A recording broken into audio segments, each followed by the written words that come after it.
Saffron pilaf. In order to prepare a saffron pilaf, we're going to use a sauteur with a matching style lid, and we're going to prepare our saffron tea.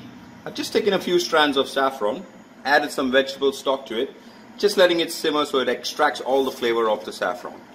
In this pan, we are going to melt some butter, and once the butter has melted, we are going to add to that some diced onion.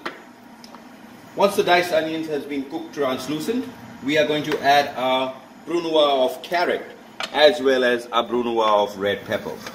So as you can see, the butter is beginning to foam. We're going to add in our onions and we are going to cook it till they change their color from white to translucent. That's usually the stage where the onions generally tend to lose their raw flavor and start beginning to cook. Everything about onion is the amount of moisture that is present in it. The onions will not start caramelizing until and unless all the moisture has been dehydrated. So here we are. It's about a minute or two for the onions to cook.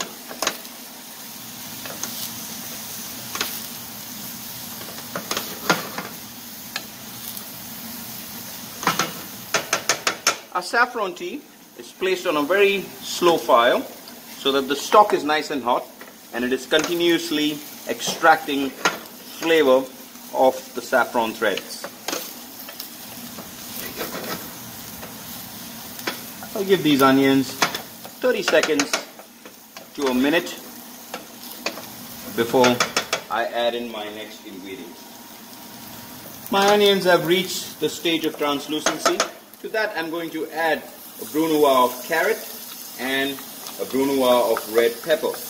And I'm going to make sure that the fat coats or cooks these carrots and peppers. I will give it about 30 seconds to a minute in here before I add in my rice. To this, I'm going to add in the rice. And I'm going to make sure that the rice is evenly coated with all the fat that is left in the pan that has been infused with the flavor of the onion, the carrot and the peppers. It is important to make sure that the rice gets coated with the fat and thus opening up the rice pores to absorb the moisture that is going to be added. Once I am satisfied with all the rice being coated, I am going to add the hot saffron tea